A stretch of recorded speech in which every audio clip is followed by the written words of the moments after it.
This is Bo Jackson. Bo Jackson is one of the greatest athletes of all time. He not only made a name for himself as one of the most dominant running backs the NFL has ever seen, but also moonlighted as an all-star Major League Baseball player. To play two major league sports at that level is an insane achievement. And though Bo's career was cut short due to injuries, his impact on a specific line of sneakers still lives on today. During the late 80s, a young architect turned sneaker designer by the name of Tinker Hatfield had a vision for an entirely new genre of footwear, cross-training.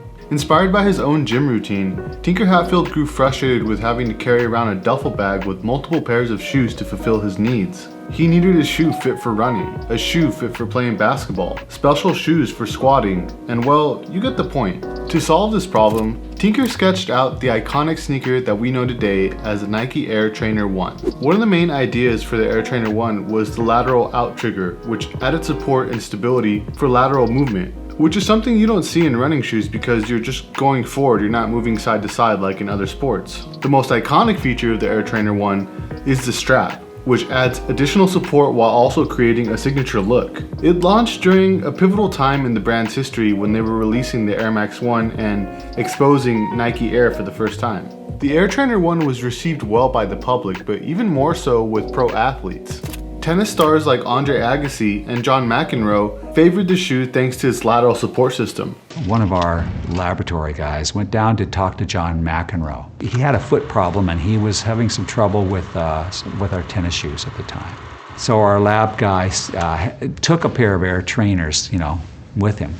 And he gave them to John McEnroe and said, these aren't really tennis shoes, but it sounds to me like, your foot problem could be alleviated by wearing these instead of a tennis shoe. And John, I don't think he quite believed him, but tried him out anyway and proceeded to win the next 4 or 5 big tournaments that he played in over the course of the next year in Air Trainers, in cross-training shoes. This set the stage for the follow-up to the Air Trainer 1, the Air Trainer 2. Released in 1988, the overall shape was upgraded to a slightly lower cut, allowing for easier movement without sacrificing structural support. The iconic strap that is present on the Air Trainer 1 was also carried over into the design, and Tinker Hatfield added synthetic mesh panels like the ones that you see on the Jordan 4. I think Bo Jackson wore these too, but I can't be sure. I couldn't find that much information on the Air Trainer 2, so if you have any stories about them, I'd love to hear them in the comments down below. Also, if you're enjoying this video, why not give it a like? It would really help us out. For the next and most iconic silhouette from Nike's Air Trainer series, Nike would release the Air Trainer SC, also known as the Air Trainer 3. I know it's confusing guys, but the Air Trainer SC is the same exact thing as the Air Trainer 3, so we're going to refer to them as both in this episode. So the SC is the Air Trainer 3. Alright, back to the video. Immediately, you can tell the cut is higher than previous versions, and Tinker added a molded eyelid that wraps around the back part of the shoe, giving it more stability. The plastic support wings, eyelid, or whatever you want to call them, those are best known for their appearance on the Jordan 4, which was released a couple of months later. Some of our favorites here over at NachoAverageFinds are the Auburn colorway, which commemorates Bo's alma mater of Auburn University. The Viotech colorway, which I love, even though they're a Lakers colorway, as a Clippers fan, I'd still rock these. The Transformer Air Trainer 3s had a lot of hype back in 2007, and I'm pretty sure they'd have even more hype if they dropped today. Another honorable mention is the Bo Knows Horse Racing Trainer 3s, which were inspired by Bo's outfit in one of the classic Bo Knows ads.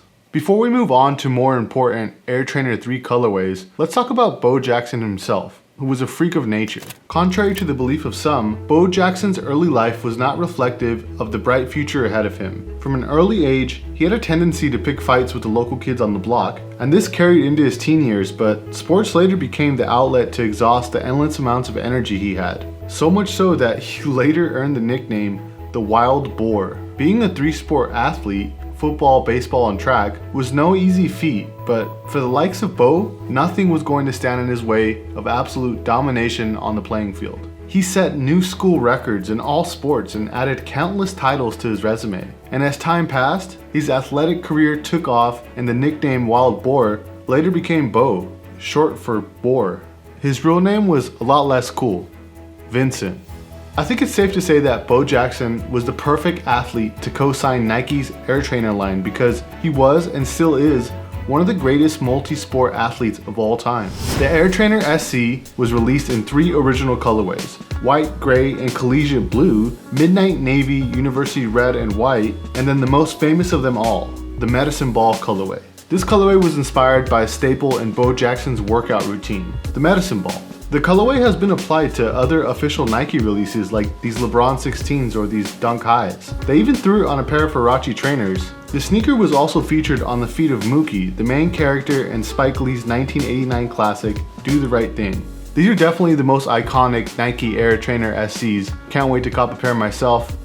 They're actually not that expensive on eBay right now, so if you're looking to cop one, now would be a good time. Before getting into some of the more interesting Nike Air Trainer SC releases, let's take a look at its successor, the Nike Air Trainer SC2. This iteration of the Air Trainer saw the addition of a sock booty at the sock liner. I'm not sure if this is neoprene, but it definitely could be since these came out in 1991, the same year as the Air Huarache, which is famous for its neoprene sock. The sneaker released in 2 original colorways that were actually retroed back in 2011, the white cement and citron colorway and the white indigo navy colorway with the infrared accents. The next sneaker in the lineage of the Air Trainer series is the Nike Air Trainer SC High, which I would say is the second most popular from this series.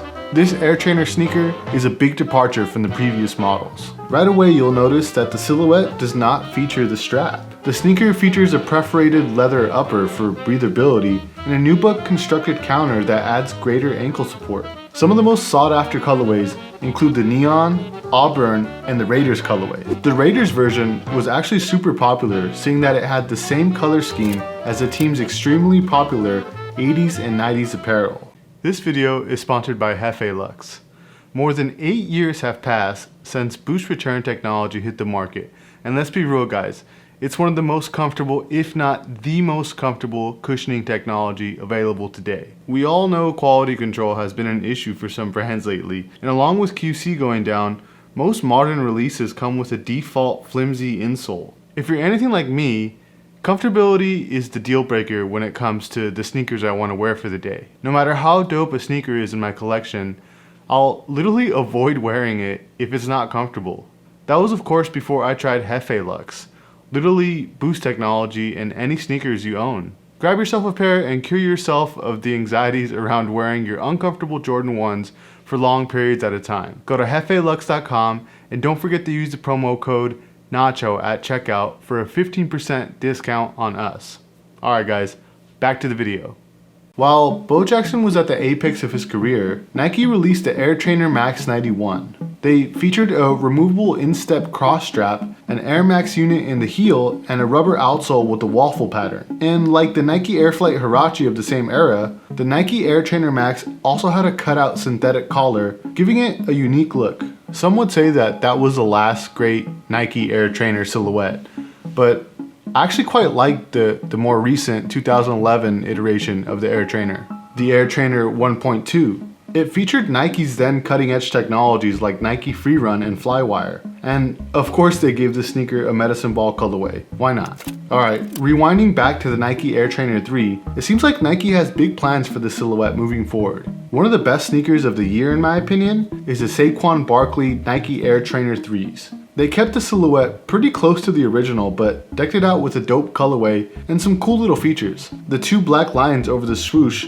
are inspired by the grease paint NFL players use to block out the sun in their eyes when they're trying to catch the ball on the field. They also added Saquon's logo on the back of the heel and a little mini swoosh near the toe. Also worth mentioning, but not the Air Trainer 3, Travis Scott seems to have some Air Trainer 1s on the way.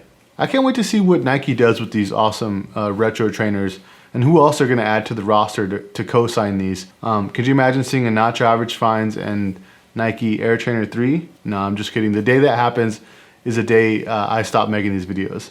Just kidding. But hey, if you want to learn more about the history of sneakers, then you come to the right place. So make sure to subscribe. I'm going to put a playlist here of all our sneaker history videos. We've done a lot of them. I'm not even going to start naming them because there's just so many of them. So go ahead and click on that.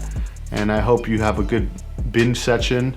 And we'll catch you guys on the next one. All right, peace.